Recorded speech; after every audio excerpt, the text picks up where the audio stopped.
lecture, actually, I have given you how your exam will more or less look like. In this lecture now, this is more of just some random problems. It's not how exam is going to look like, but we will still practice to solve some problems. Some of the problems are maybe too tough for the exam because we will, for example, solve some parts of the homework. And homework is there to learn, and exam is not the time when you should learn. Therefore, some of the problems that we do now are maybe not representative problems for the exam. What is representative of the exam is the two things that we have solved in the last class. So last class, these two exams are very representative of how your exam is going to look like. So that is your benchmark in terms of difficulty. You know, I have skipped some parts. I haven't covered all the things that we have done, but I have explicitly told you what we are not going to do. Basically, the only part with certainty that we will not cover in the exam is the thing with the present value of growth opportunities and dividend payout policy. Because we said this is a bit unrealistic. In real life, things are much more complex. Okay, let's start with the first problem. The first problem is the following. If the probability of a recession is 0.2, normal growth is 0.5 or 50%, a boom is 30%, and the payoff in the event of recession is 100, normal growth is 400, and boom is 500. What is the expected payoff? How do we solve these kind of problems? Well, probability that we will get 100 is 20%, probability that we will get 400 is 50%, probability that we are going to get 500 is 30%. We just multiply probabilities with expected values, and we get the kind of probability weighted expected value. We have seen something similar when we have been dealing with the utility functions. If you remember with the utility function that we were solving, and we said with probability 1/2 you get double, with probability 1/2 you lose. What is the expected value? Well, 1/2 this times 1/2 that. And I'm sure that you have learned in statistics, and both in this second part of this course, what is it called? Decision theory, you have done similar problems. Okay, problem number 2. So in this case, the answer would be none of the above because we calculate 370 and 370 is not offered. A 3-year bond has 8% coupon rate and a face value of 1,000. If the yield to maturity of the bond is 10% nominal annual with semi-annual compounding, calculate the price of a bond, assuming that the bond makes semi-annual coupon interest payments. First thing, when you are pricing any bond, or almost anything, you have to think about the cash flow stream that it offers. In order to determine how does the cash flow stream of a bond looks like, you first have to determine what are the coupon rates and when they are paid. When are these coupons paid and what is paid out, and what is the size of the coupon. So what is the size of the coupon in this case? 80. No, it's not actually. It's not 80. It's 40. Why? Because it's 8% of the face value, which is 80, but coupons are paid semi-annually. So half of this amount is paid every 6 months. So we will get 40 every 6 months.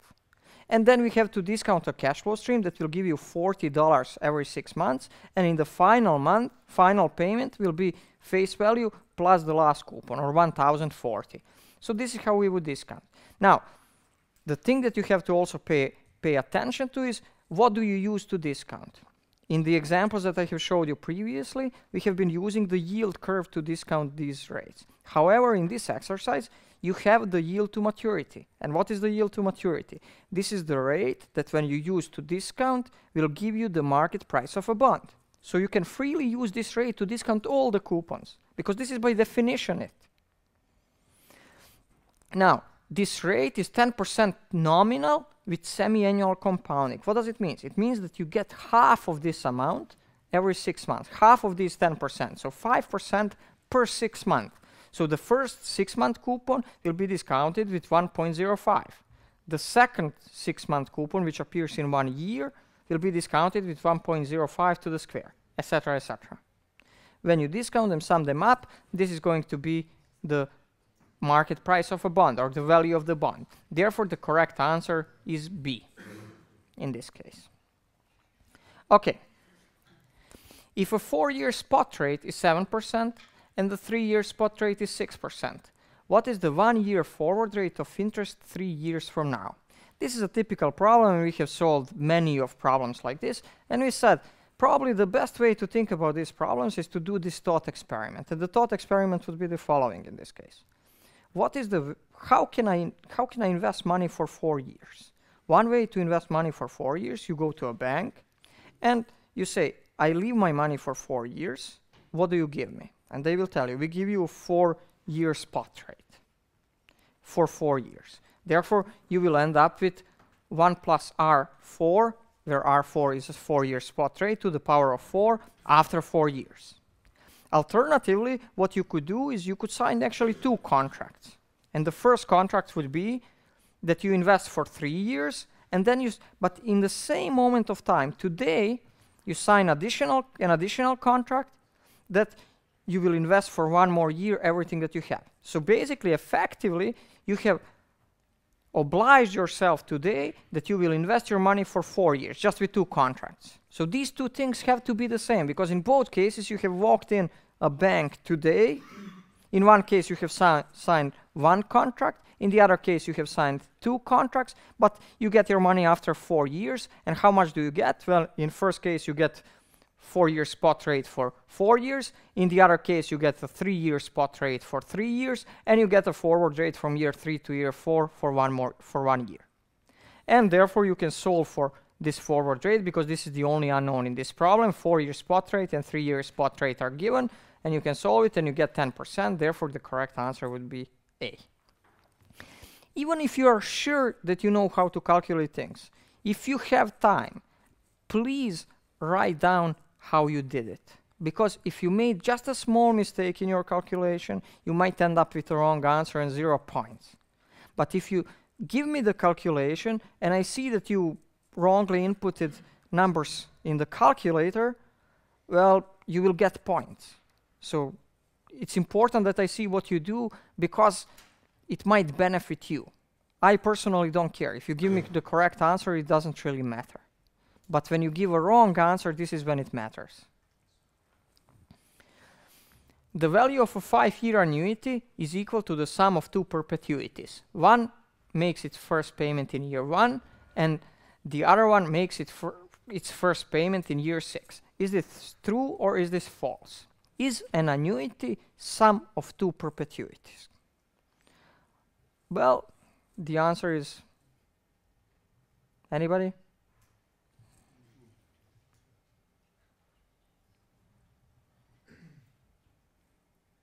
The answer is actually, the answer is false. Why? Let's think about this problem. This is a 5-year annuity. This is a perpetuity that starts in year 1 and goes until eternity. This is a perpetuity that starts in year 6 and goes until eternity. And the question is A sum of C and B? Obviously not. Can't B be negative? So that the sum is A? But then it's a difference. Then it's not a sum, in a sense. What we see here, that present value of A is actually present value of C minus present value of B. This is what we see. And this is how we have actually derived the formula for the annuity. If you remember, we have said that present value of A must be equal to the present value of C minus present value of B. So present value of A is equal to present value of C is what? C over R. This is just the normal annuity. What is the present value of B? Anybody? C over R discounted for 6 years. C over R discounted for 5 years, because from the perspective of year 5, this looks just like a normal perpetuity. So this will be actually our formula for the annuity. I hope that now this derivation of the annuity formula is much more clear to you than it was in the session number 2, when we actually derived it. This is how we have derived the formula for the annuity. We said the annuity is a difference between 2 perpetuities. And we know that the present value of this perpetuity, perpetuity C, is just C over R. First payment is in year 1. And we know that the present value of perpetuity that starts in year 6 will be C over R, but in year 5. How much is C over R in year 5 for today? Well, C over R discounted for 5 more years. And this is what you have here. Therefore, it's a difference between those two annuities, not a sum. Therefore, the correct answer in this case would be false. Of course, if you know the answer here, I don't expect you to argue everything.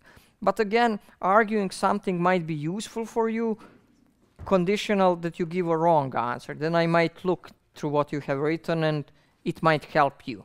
But also, do it only if you have enough time. Timing is also very important. If you will lose 20 minutes to write this down, better don't do it.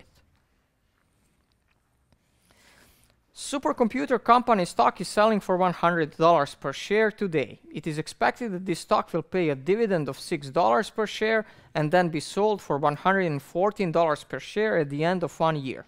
Calculate the expected rate of return for the shareholders. So what did we say? When you buy a stock, you expect to earn on increase in price and in dividends.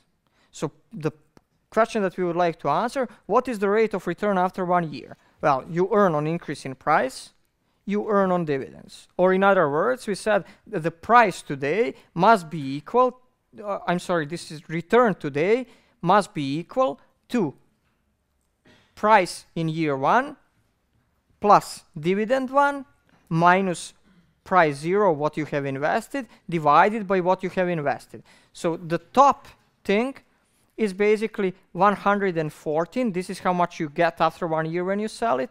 This is how much you paid, 100, plus the dividend that you have received. So in this process, you basically earn $20, and you have invested $100. Therefore, you have earned 20%. You have invested 100, and you have 120. Over 1 year period, you have earned 20%. Okay? So this is the return. This thing over here is a return, okay? So the correct answer in this case would be A, or 20%. Then again, here is another example of a cash flow stream, of calculating the present value of cash flow stream. I have now given you so many examples of calculating values of complicated cash flow streams that honestly I expect that everybody solves this problem correctly. And this problem carries lots of points. So try to understand it. You have two examples in two previous exams that I have shown you. This is the third one, and you have more examples in the slides. So please do it correctly. It really shouldn't be that complicated. So I give you some complicated cash flow stream. The discount rate is 7%, and then I ask you, please draw me the diagram representation of this cash flow stream. This is approximately how it would look like. Then I ask you, okay, what is the present value of the first 3 years, but not including investments? So in year 1, year 2, year 3. Well, you just need to discount these 3 years. So these first 3 years, year 1, year 2, year 3, are $30 each year. So you discount them, you calculate the present value, and that's it. The second part would be, what is the present value of the 16 cash flows received in years from year 4 till year 19, both year 4 and 19 included? How do we call this cash flow stream that pays $30 for some limited period of time? Constant amount of money for limited period. Which cash flow stream is this? How do you call it? It's an annuity. And we know the formula for the present value of the annuity. It's C over R minus C over R discounted with 1 over 1 plus R to the power of T. Now, but pay attention. This annuity starts in year 4. So the first payment is in year 4 and the last payment is in year 19. Therefore, from the perspective of year 3, this will look just like a normal annuity. Therefore, the formula will be this.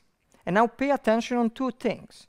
The first part of the formula in this big parenthesis, this is a formula for a normal annuity. C over R, $0.33 divided by 0.07 minus C over R times 1 over 1 plus R to the power of T. But now pay attention. Here T is 16, even though the last payment is in year 19.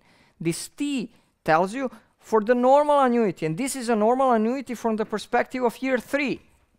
And from the perspective of year 3, this last payment looks like year 16. In other words, this T tells you how many cash flows there are in this annuity. It's not year in which this last payment takes place, okay? This is basically, the 16 is the number of payments in this cash flow stream, okay? And this formula in big parentheses would give you the value of this annuity in year 3. Therefore, we need to additionally discount it for 3 more years. Okay? This is what I say. Pay attention on timing. That is the most common mistake the students make on the exam, is the timing. Everything else is clear. Almost everybody will use the right formula. Everybody will recognize this is an annuity, or this is a constant growth perpetuity, or whatever. But when we need to adjust the formula, things get a bit more complicated. Okay, and final part, what is the present value of the cash flow stream received from year 20 till eternity, including the cash flow stream received in year 20? Well, this cash flow stream from year 20 starts to grow at the rate of 10% and grows forever at the rate of 10%. How do we call this cash flow stream? It's a constant growth perpetuity. Okay? So this is the constant growth perpetuity where the growth rate is 10% while the discount rate is 7%. What is the present value of such a cash flow stream?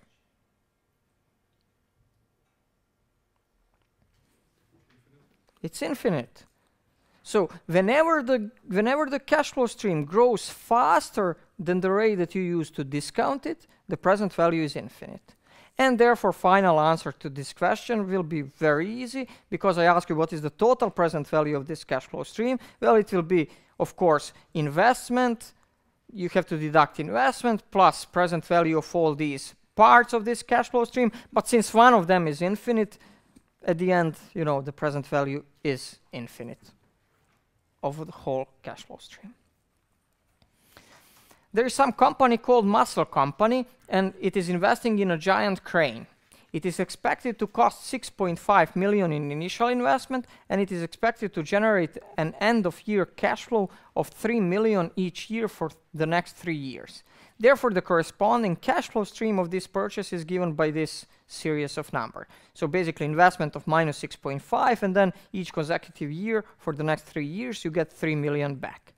Then I ask you, calculate the internal rate of return approximately. Well, what is the internal rate of return? The internal rate of return is the rate that when you use it to discount the cash flow stream, will give you the present value equal to 0. So we basically need to solve this equation. But we know that cubic equations are very difficult to solve. At least there is no easy way that you can do it with a piece of paper and a pen. So how do we solve this problem? Actually, it turns out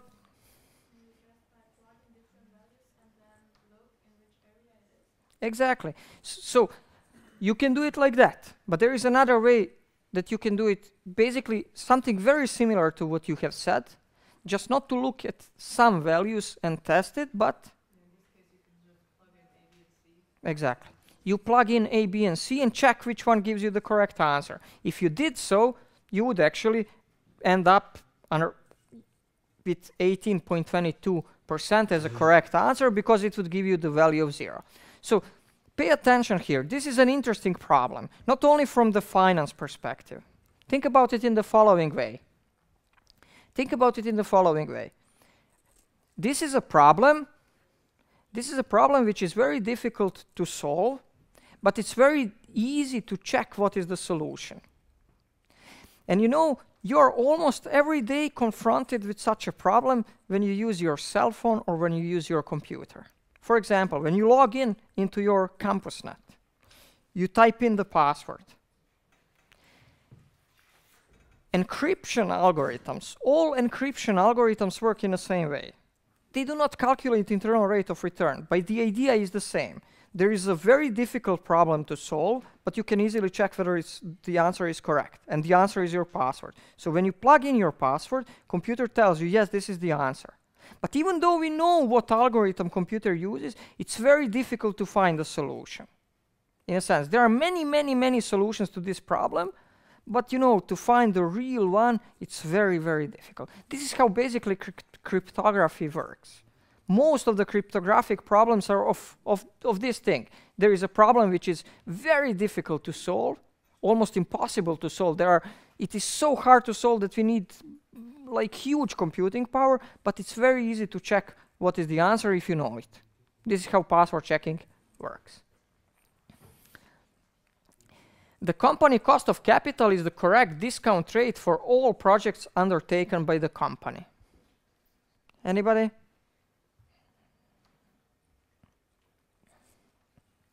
False. It's false. Now let's see why. Imagine that you have, this is our security market line. This is the best collection of risk and returns that anybody can achieve in the universe. And you achieve these risk-return combinations by mixing market portfolio and bonds. And now imagine that there is a company who has a beta of 1.13. That would mean that this company has a required return of 12.9%. If this was true, if this company should use this rate to discount any kind of project, then this company, for example, would gladly accept this project. So for example, this project, this red dot, this company would say, this is an awesome project. And this would be simply dumb. This would be dumb. Why? Because they can achieve much higher return on this blue line above this red dot. They could achieve much higher return for the same level of risk. Let's observe another extreme example. This company would reject this project. This project on the left, that is on the y-axis. Why would they reject it? Because it offers less in return than what is the company's required return on capital. And that would be simply stupid, because this is a riskless project. It has risk zero. It has risk as bonds, and it offers much more than bonds in return. This is simply dumb. And you know what? This is why this is false. And also, almost 60% of chief financial officers do not understand this. I have shown you this result. This is Journal of Financial Economics paper, which interviewed like 350 CFOs of top US companies, and most of them, even though they use capital asset pricing model to estimate this discount rate, well, they estimate it for their own company and then they use it for any project that this company does. This is simply wrong and dumb. So don't do it. A stock with a beta of 1.25 would be expected to increase in returns 25% faster than the market in up markets, increase in returns 25% faster than the market in down markets, increase in returns 125% faster than the market in up markets, or increase in returns 125% faster than the market in down markets. Now, the easiest way to think about this problem is there are two obviously wrong answers. There are two obviously wrong answers. So which answers are obviously wrong? This company has a beta which is positive. Positive beta means that the returns of this company move in the same direction as markets move. So when markets move up, this company moves up. When markets move down, this company moves down. Okay? This is positive beta, what is telling us. So it definitely is not B and D. This is for sure not true. Why? Because B is increase in returns 25% faster than the market when the market is down. This cannot be. This is negative beta company. It moves in the opposite direction of the market. The same goes for D. So it's either A or C. Well, think about it. What did we say that beta tells us? If markets move up by 100%, company would move down for 125%. This is beta of 1.25 tells us. If company moves up for 10%, then if markets move up for 10%, then this company would move up by 12.5%, meaning that the correct answer is A.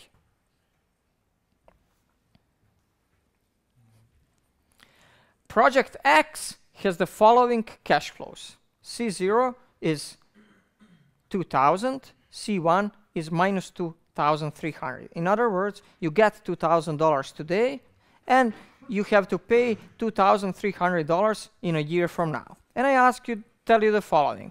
If the cost of capital is 18%, calculate the internal rate of return, and based on this internal rate of return, would you accept or reject this project? So this is one of the cases when internal rate of return is very easy to calculate. Internal rate of return would be the rate that would solve this equation. And this equation is very easy to solve. We don't have squares, we don't have cubes, we don't need the computer to solve this problem, and we can calculate the internal rate of return is actually 15%. So the cost of capital of 18% is actually just to confuse us. No. Because now when you need to answer the question, would you take this project or some alternative that gives you 18%, you need this number. So it's this 18% is not there to confuse you. It's actually there because you need it to answer the question. And now, pay attention to one thing. So this project gives you internal rate of return of 15%. Something alternative gives the rate of 18%. Do you take this project or not? So the first thing that crosses your mind is no. But actually, this is wrong. You decide to accept this project. Now, why? Remember what we have learned. Remember what we have learned in our class. We have learned that there are some pitfalls, there are some problems with the internal rate of return. And the problems are that internal rate of return, the problem number one was lending versus borrowing. Think about this problem. What does this problem mean? You get 2,000 today and you have to pay 2,300 in a year from now. Well, that means that you basically borrow money today and you have to repay it in 1 year. But that means that basically in this process, this internal rate of return will tell you how much you are being charged. So somebody is charging you 15%. Would you rather be charged 15% or 18%? Well, of course you prefer lower interest rates when you borrow. Okay? If this was an investment, the story would be different. Then the first thing that crossed your mind would be correct. And actually, if you calculate the net present value of this project, in a sense, it would be 2,000 minus 2,300 divided by 1 plus 18%. This is the interest rate that you use to discount in this case. You would get a positive net present value. So this problem is a nice demonstration. Why is it good to look at the net present value always? Because internal rates of return, you know, it's a very, very nice rule. You think in percents. However, sometimes it's misleading. This is not a problem that you cannot solve properly with the internal rate of return. Of course you can. Of course you can.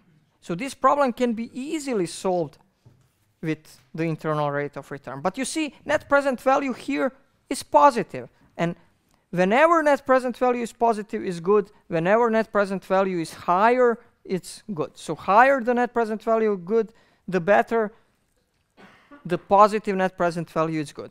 Internal rate of return, usually when you invest, yes, more in return you get, the better. However, when you borrow money, of course you want the lower interest rate to be charged. You prefer lower rates when you borrow money. Okay? So the correct answer in this case would be accept the project, A. For a two-stock portfolio, the maximum reduction in risk occurs when the correlation coefficient between the two stocks is 1, minus 0.5, minus 1, or 0. Well, let's think about it. How do you calculate the riskiness of portfolio of two stock? The riskiness of portfolio of two stock would be basically, the variance would be proportion that you invest in company 1, that's W1 to the square, times the variance of company 1, plus proportion that you invest into company 2 to the square, times the standard deviation of company 2 to the square. So these are our two diagonal elements of the variance-covariance matrix, plus two off-diagonal elements, which are the same. 2 times W1 times W2 times correlation coefficient between company 1 and 2 times their standard deviations, okay? So what will reduce the risk the most? What will reduce the risk the most? Look at this equation. correlation coefficient is only in the last term. If W1 is positive and W2 is positive, and sigma 1 is positive and so sigma 1 and sigma 2 are always positive. These are standard deviations. Standard deviation always has to be positive by definition. It cannot be, there is no such a thing as a negative standard deviation. Now, if you invest positive proportions of your money, then, you know, this sum, the sign of the last element will depend on the sign of the correlation coefficient, because everything else is positive, basically. Therefore, the maximum reduction will be when this is the large as negative as it can be. So it's obviously then -1. And what does -1 means, correlation coefficient? That means that they move, the two companies move exactly in the opposite direction. So when one moves up, the other one moves down. So on average, well, you might not even move, depending on the intensity of their move. But this is what the correlation coefficient of -1 means, that they move exactly in the opposite direction, which is good for the reduction of risk. But now, let me show you one example that will demonstrate you that actually W's don't necessarily need to be positive. So usually they are. When you invest 30% of money in stock A, 70% money in stock B, they are positive. But let's see the following example. Suppose you borrow at the risk-free rate an amount equal to your initial wealth and invest in a portfolio with an expected return of 16%. And let's say that this portfolio has a standard deviation of 20%. The risk-free asset has an interest rate of 4%. Calculate the expected return of a resulting portfolio. How do we calculate the return of a portfolio? Well, the return of any portfolio is just the weighted average. Proportion that you invest in component 1 times the return of component 1 plus proportion that you invest into component 2 times the return of component 2. So we invest W1. This is how much do we invest into this portfolio that offers you 60%, and W2 is how much do we invest into this risk-free asset, okay? So what would be W1? How much do we invest in this portfolio? How much of our money do we invest in this portfolio?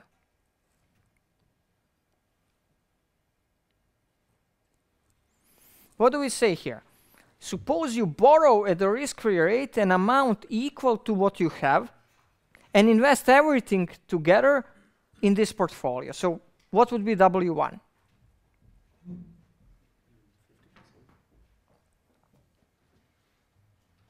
So it's not 50% because you invest more than you have. You don't invest half of what you have. 50% would be half of what you have. 1 would be that you invest everything that you have. And 2 would be you invest 2 times more than you have. Okay? So W1 would be actually 2 because you invest 2 times more than you have. Okay? But you know, W1 and W2, they must be equal to 1 in a sense, to some extent, because you have to basically borrow the rest. So how much will you get back? How much will you get back? Well, you will get back basically this on these 2 times your wealth. You will get back 16%. But after 1 year, you will have to pay something. How much you will have to pay? Well, you will have to pay 4% on the loan. -1 times 4%, and you end up with 28%. Well, you can think about this problem also in absolute terms. So in here, correct answer would be 28. But you can think about this problem in also absolute term. Think about it in the following way. Think about what happens if you invest, if you have $100. Imagine that you have $100. This problem tells you you borrow as much as you have. So basically you borrow $100 more. So, and you invest $200 at the rate of 16%, okay? You follow me? So you have borrowed $100, but you have invested everything you have, plus these $100 that you have borrowed at the rate of 16%. So if you have if you have $200 at a rate of 16%, how much do you end up having after 1 year? Well, you have $200 times 1.16. That will be $232. However, you also have to repay back $104 after 1 year, okay? So after 1 year, $200 will grow at $232, but you have to repay back debt of $104 because you have borrowed $100 and you have to pay an interest of 4%. Therefore, you end up with $128, which is exactly 28% more than you have. This is actually what we have done here. This is the same thing. You earn 28%, okay? But you know, pay attention. This does not come without any cost. This is what is called leveraging. You borrow and you invest more than you have. So it must be that the risk is increasing. Otherwise, you could increase, you could increase your return by borrowing. This is what we do. If you remember the security market line, on the security market line, we said everything between the market portfolio and the risk-free rate is what you get when you invest into bonds and stocks and you mix them. But everything on the right-hand side of the market portfolio is what you get when you borrow at the risk-free rate and you invest more than you have in the market portfolio. So let's observe what would be the risk of this portfolio. So what about the risk of this portfolio? How do you calculate the risk of portfolio of two things? Well, the risk will be proportion that you invest into first thing plus times variance of the first thing. Of course, proportion is to the square, etc., etc. So we have two diagonal elements and two of the diagonal elements. Now, the good thing here is that the second asset is a risk-free asset. So basically, since sigma 2 is 0, these last two elements in this sum are basically 0. So actually, the riskiness of this portfolio is given by this, which implies that standard deviation of portfolio is just equal to the proportion that you invest in this first portfolio times the standard deviation of this portfolio. So basically, if you did this, if you leverage yourself 2 times, if you borrowed at the risk-free rate and invested double what you have in this portfolio of stocks, you would basically increase your risk 2 times. Your standard deviation would increase for 2 times. Okay?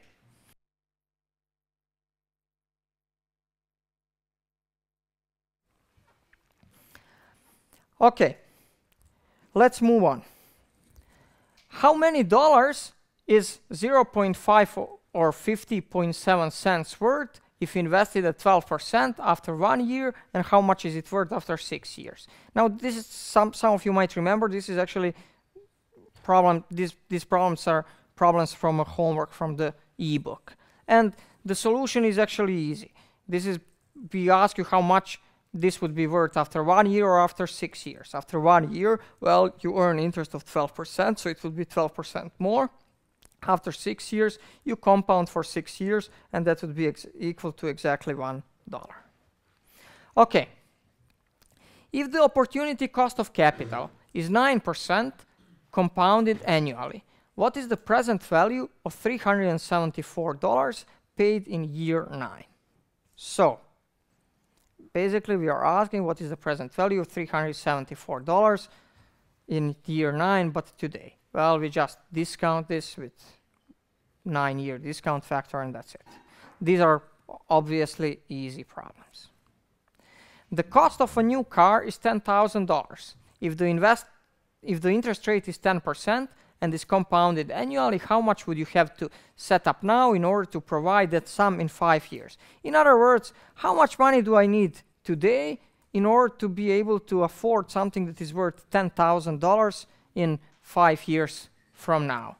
Well, some X amount of money, if it grows at a rate of 10% for 5 years, will give me $10,000, and we are searching for an X.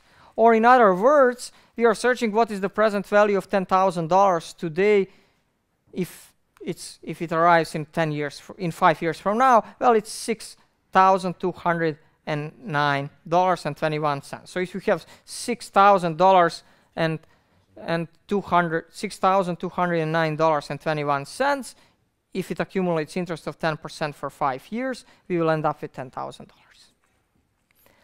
If you are quoted nominal interest rate of 6%, and if you invest $1,000 at that rate, how much will you have after 4 years if the interest rate is compounded annually, quarterly, monthly, daily, continuously? So the question is, if somebody tells you you have $1,000, you invest them for 4 years.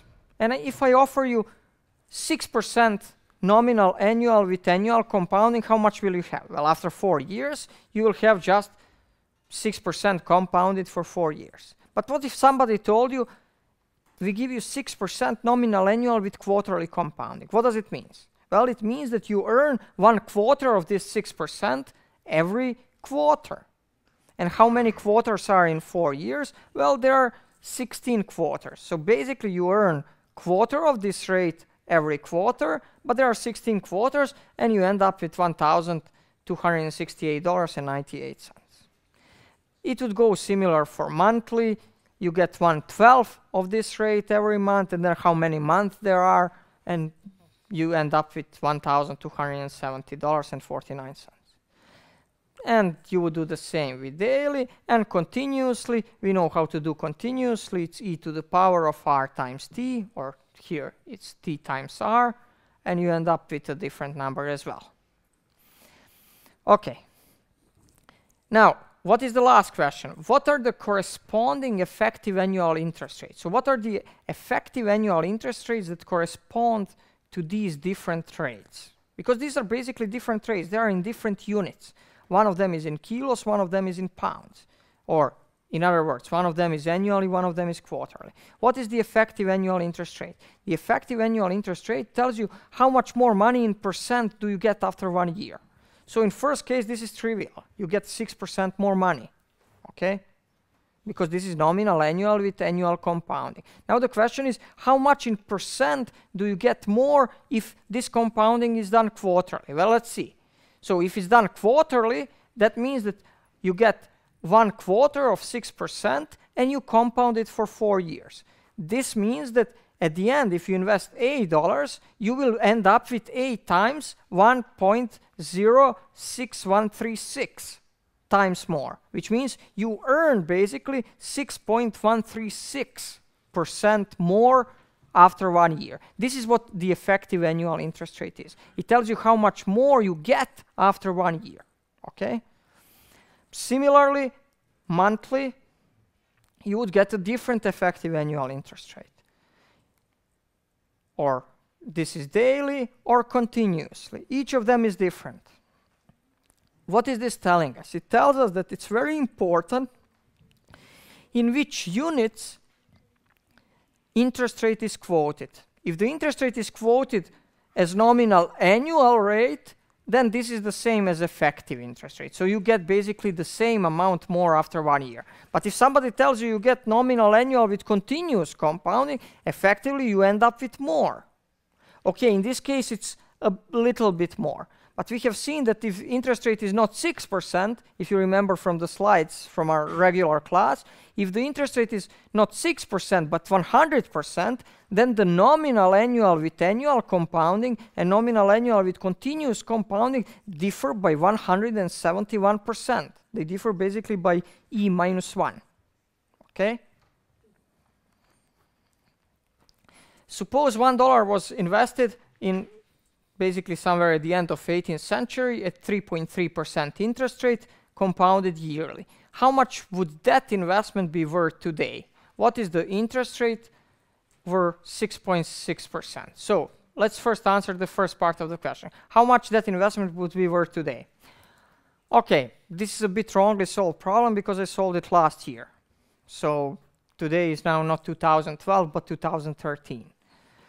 But anyways, this is the point. How much $1 earns over this period of time? Well, you end up with 2,000 and something dollars. If the rate was 6.6%, you would end up with much, much more. Okay?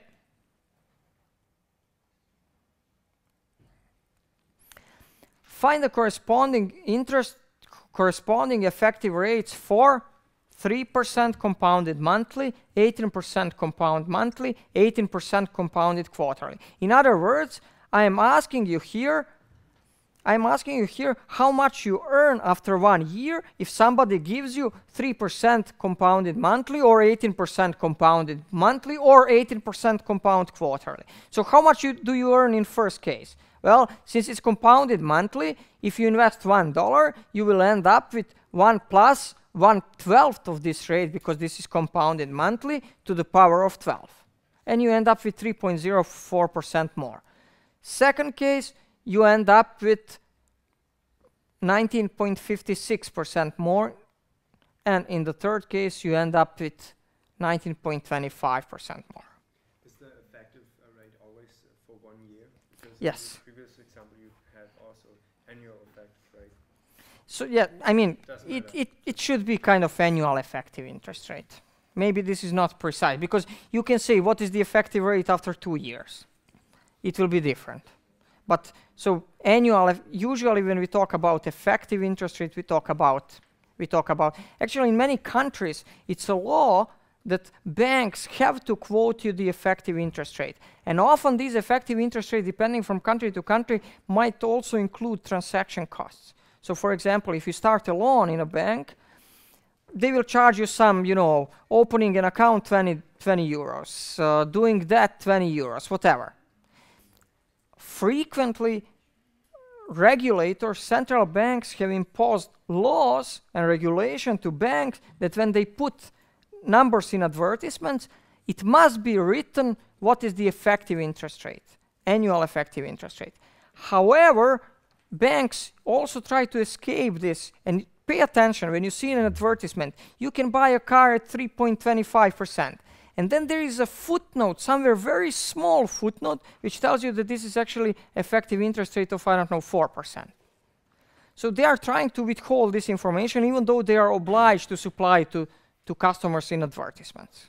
Because, effective interest rates are always basically higher. This is what we observe here. Effective rate is always higher. It depends on the compounding frequency, and as I said, banks are sometimes also required to include some other costs that they charge you when you start a loan. They will just say, okay, for opening a loan, you have to give us 100 euros. It's totally legal to charge you something, but they have to be very transparent when it comes to interest rates. This is what laws require, but they try to hide it in the footnotes. This is how it works in real life. You have to pay $12,000 a year in school fees for each of the next 6 years. If the interest rate is 8%, how much your schooling is worth? In other words, what is the present value of these costs? So you need to pay $12,000 a year for your school fees for next 6 years. Now, I'm solving this problem in 2 ways to demonstrate to you that I'm not really picky how you solve problems in the exams. So what I care is that you solve them somehow. Now, whether you make an assumption in this problem that the first payment is today and the next payment is in a year from now, basically whether the first payment is at the beginning of the year or whether it's at the end of the year, I don't care. As long as you do any of these 2, that's okay. Okay? This is the point. I'm not really picky. If I'm not very specific here, and I have not said here whether the first payment is at the beginning of the year or at the end of the year, interpret it however you want. I don't care, as long as you solve it correctly given the assumptions that you make. So both of these would be kind of okay answers. Now, you have invested $60,476 today at 8%. But after paying the school fees in the previous problem, how much money would you have at the end of 6 years? Now I will show you one way to solve this problem. But you know what is the idea here? You invest today 60,000, and then when the payment is due, you have to pay each year 12,000. You pay out, you remove this from your account, and then you keep accumulating 8% of what is remaining on your account. And the question is how much you will have at the end of 6 years, okay? Now, let's assume that the second part of the solution is correct, that these payments for the school are actually at the end of the year. So the first payment for the school will be in a year from now, okay? Doesn't matter whether you assume the first or the second, as long as you do it correctly, consistently, it's okay. But let's assume that the first payment is due in a year from now. Then what you could do is, you can say, okay, 60,476, that is the how much is it worth today? But what is the present value of this payment? How much these payments are worth today? We have calculated that. They are worth $55,474.6. Therefore, expressed in dollars in year 0, you have $5,001.40. How much is that worth at the end of 6 years period? Well, how much will this earn at 8% rate? You end up with $7,936.59, but at the end of 6 years, okay? You could have solved this problem differently. There are many ways how you can solve this problem. As I told you, one kind of natural way to solve this problem is you start, okay, today I have 60,476. After 1 year, I will have 8% more, but I will have to pay out 12,000, okay? So you are left out with, I don't know, some amount of money, 50,000 something probably, around $50,000. Then you earn 8% interest on that. And then at the end of next year, you remove 12,000 again from your account.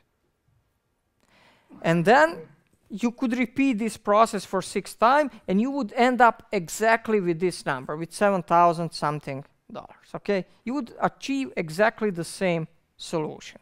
Whatever you do, it's okay.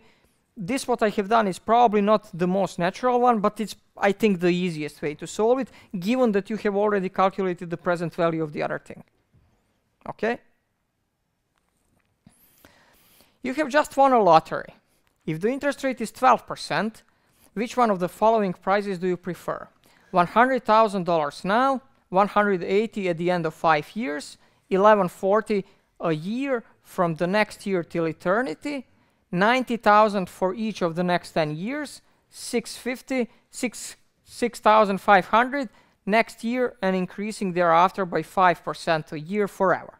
How do we choose which one we prefer? Well, we prefer the one with the highest net present value. Okay?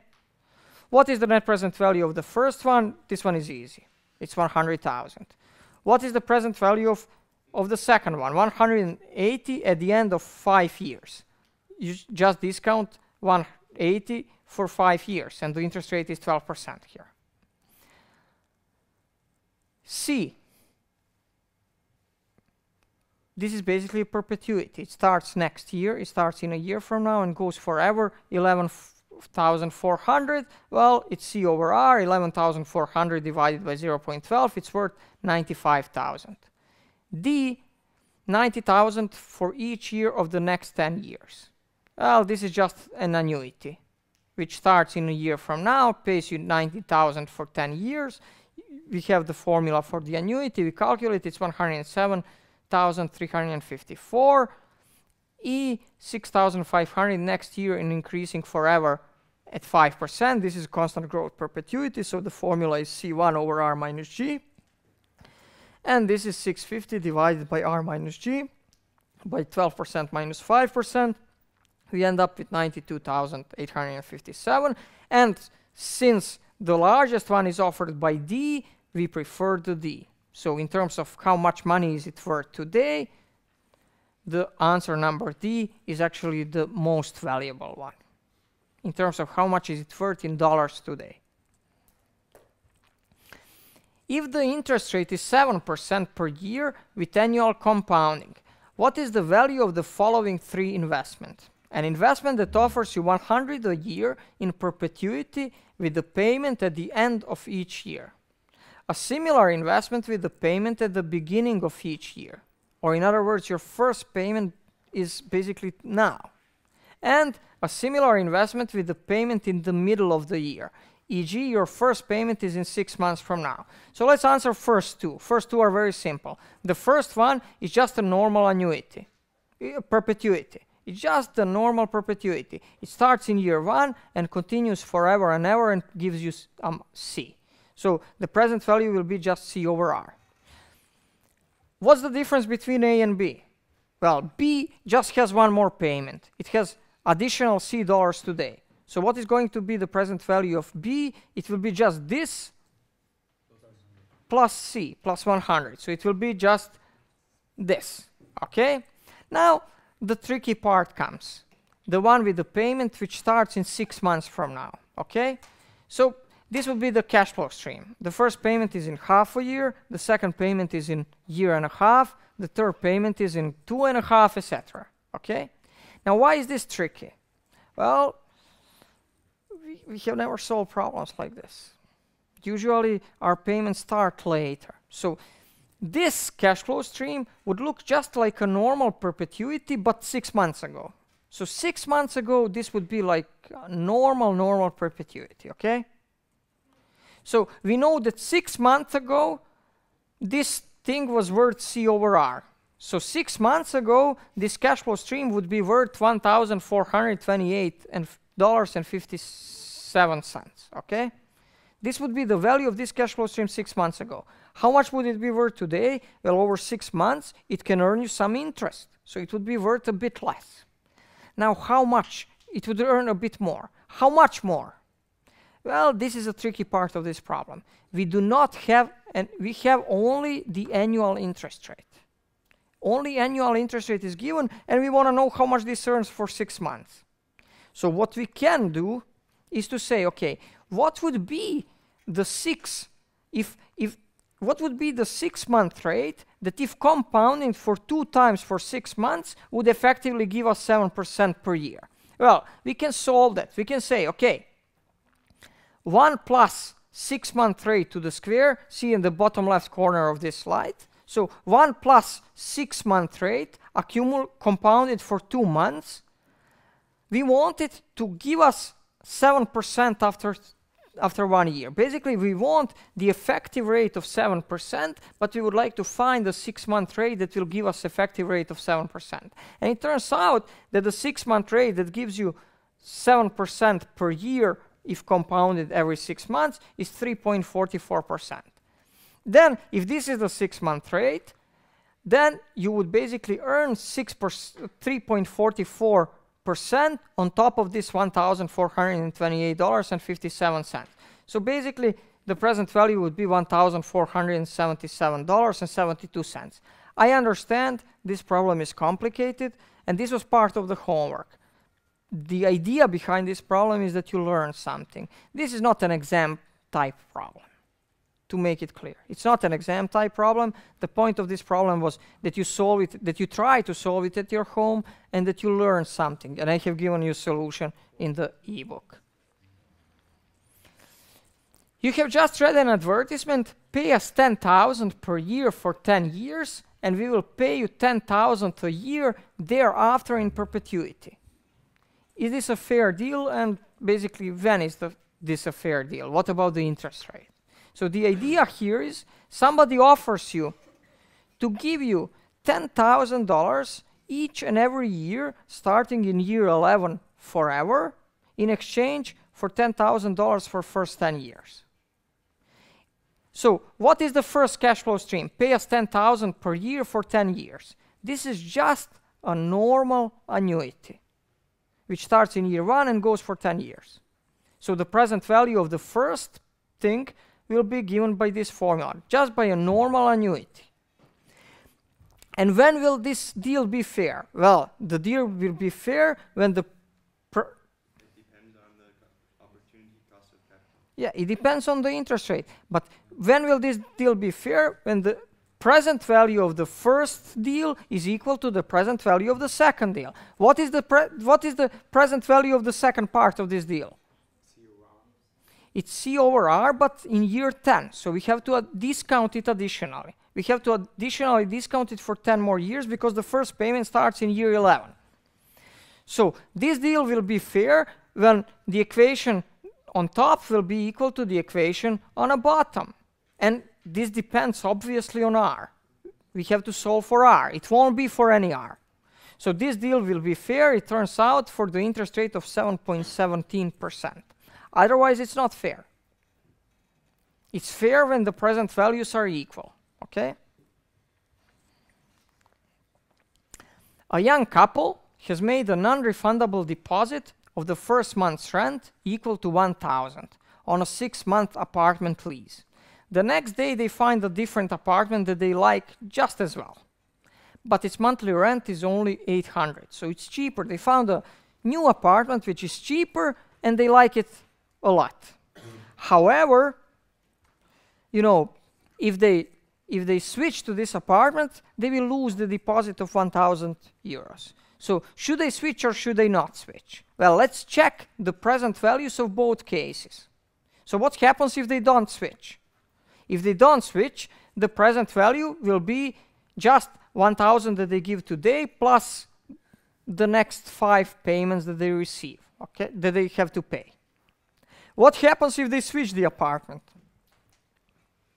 Well, they will pay 800.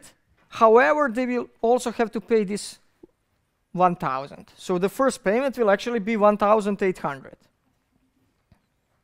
So what are the present values of this? Well, what we can see here is that if they stay in the apartment, they will basically have to pay $4,695.90 in terms of dollars today. And in the second case, if they switch apartment, they will have to pay $4,756. So in this case, it is not worth for them to switch. They like the apartments equally. If they plan to stay for 6 months, well, it's cheaper for them not to switch the apartment. But what about, as point B asks, what if they actually want to stay for 1 year? What happens then? Well, if they want to stay for 1 year, we need to solve this problem again, just for 12 years. However, you know, this becomes a little bit cumbersome to discount 11 elements in this sum, so let's do it using the annuity formula. How do we do it? Well, in the first case, they will pay $1,000 today plus $1,000 each of next 11 months, okay? So this will be just a normal annuity that lives for 11 periods plus $1,000 today. And this is the present value. $1,000 today plus the present value of the annuity. And this is just a normal annuity because first payment is in 1 period from now, plus this $1,000 that they have given today. In the other case, if they change the apartment, they would have to pay again today 1,800. They lose 1,000, they pay a deposit of 800 for the new flat, and then they keep paying 800 each and every month for next 11 months. Therefore, we have 1,800 today plus the present value of the annuity, and we end up with $6,765.21, which is less than $7,000. So if they wish to stay for 12 months, well, then they prefer, and it's better for them to change the apartment. They like them equally, so they don't get more utility from the more expensive apartment. They like them equally. The only thing that matters is which one they pay more. And this is the answer. One question. Yes? In this case, if you just answer A, no, B, yes, are we going to get to the point? It's difficult to answer this question without solving it. So I really prefer that you solve it correctly. And usually, when you have problems, when you need to calculate something, I will usually ask you to calculate it. So you will not have doubt in the exam of this kind. If I require you to calculate something, it will be clearly stated in the exam. So don't worry about this thing. Things will be clearly stated. If you can solve it by heart, do it. If I'm not explicitly asking for it, I don't care. You will get full points. Okay. A common stock pays an annual dividend per share of $2.10, and a similarly risky company offers a return of 11%. If the annual dividend is expected to remain at $2.10, the value of the stocks is closest to. Basically, I'm asking you, this company will keep paying dividends of $2.10. How much is it worth? Well, this is just the application of the perpetuity formula. You receive $2.10 forever, and the appropriate discount rate is 11%. So it will be just dividend divided by R. And in this case, the correct answer would be A. Which of the following assumptions does the constant growth dividend discount model require? So what are the required assumptions of the Gordon growth model, the model that assumes the dividends grow at a constant rate forever? Well, dividends grow at a constant rate. Is this correct? Yes. The dividend growth rate continues indefinitely. It continues forever. Is this correct? Yes. The required rate of return is less than the dividend growth rate. Well, actually no. Actually it's opposite. We require that G is smaller than R, because if R is smaller than G, then the value of this is infinite. So in this case, the correct answer would be 1 and 2 only. 3 is definitely not correct. This is not an assumption of the Gordon growth model. Computer stocks currently provide an expected rate of return of 16%. And there is some computer company, MBI, that will pay a dividend at the year end of $2 per share.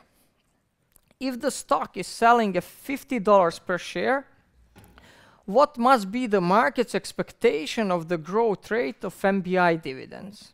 So basically what we are asking here is, what is the implied growth rate by the Gordon growth model? In a sense, you know the price, you know the discount rate, you know the dividend, how much growth there should be in order to justify this price? Well, it's actually easy. Everything is known in this equation. Price of a company today should be dividend divided by R minus G. You know the price, you know R, you know dividend. The only thing that you don't know is G. So in this case, the G that would solve this equation would be 12%. Now the second part of this problem is basically just the application of the Gordon growth model in a different direction. What will happen with the stock price if actually the growth goes down to 5%? If people start thinking that this company will grow at 5% and not at 12%. Well, if company grows slower, of course, it has to be cheaper. How much cheaper? Well, the price is equal to C is dividend over R minus G. Dividend is 2, R is 16%, G is 5%. So we solve this equation and we get $18.18 instead of the initial price of 50, okay? There is some corporations called XYZ. A director of the company said that the use of dividend discount model by investors is proof that the higher the dividend, the higher the stock price. Using a constant growth dividend discount model as a basis of reference, evaluate the director's statement. So what this director, what this boss of this company is saying is, okay, if we start paying out larger dividends, does it mean that our company will become more expensive? Well, not really. You know, you don't change the company by starting paying out more dividends. In a sense, this director is a bit confused. This would be true if everything else stayed constant. But you know, when you start paying out more dividends, you won't be able to reinvest into your company's growth. You will have less money to invest in the growth of a company. So company cannot really grow faster. It's not that paying out larger dividends is a solution for the growth of company. That would be awesome. I mean, if this was the case of doing a good business, it would be easy to run a company. You just start paying out dividends and you become rich. It doesn't work like that. There is this FI corporation, and their dividends per share are expected to grow forever at 5%. If this year-end dividend and the similarly risky firms is $8 and the similarly risky firm offers 10% per year, what must be the current stock price according to this Gordon growth model? Well, this one is simple. It's just dividend divided by R minus G. That's it. And the final problem for this class, you have two machines, machine A and machine B, and they are mutually exclusive. You can buy only one of them. Machine A is cheaper. You have to pay 100 for it. Machine B is more expensive. You have to pay 120 for it. Machine A lives basically for only 2 periods. You pay today, you get something, you know, this machine produces something and you get 110 back. In year 1, in year 2, you get 122 back. For machine B, you have a similar thing, but you pay 120 today, you get 110 in year 1, year 2, 121, and in year 3, you get 133. So, calculate the net present value of each machine. This is easy. Present value of machine A will be just the sum of the discounted values. Present value of machine B, similar. Now,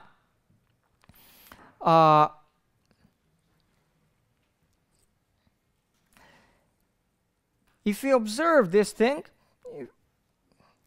we cannot make decision on these numbers because machine A is actually lives for only 2 periods and machine B lives for 3 periods.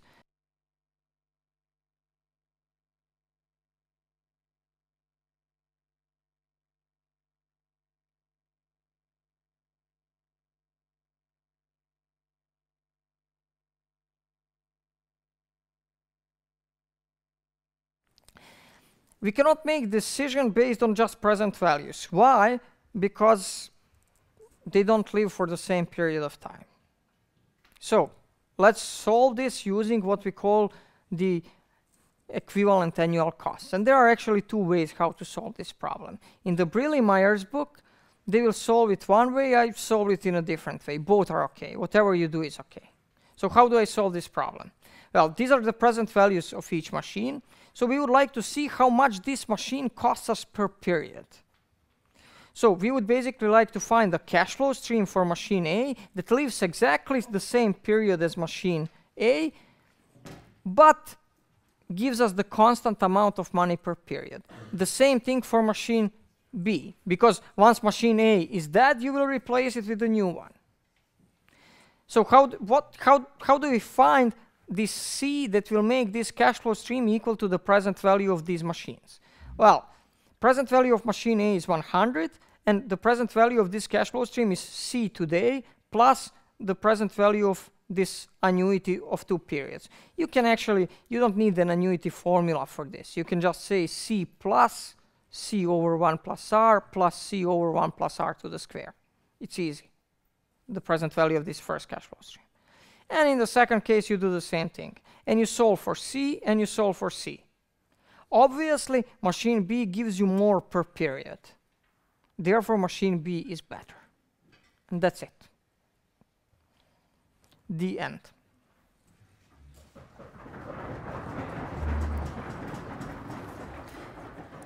Just 2 more things. 2 important things.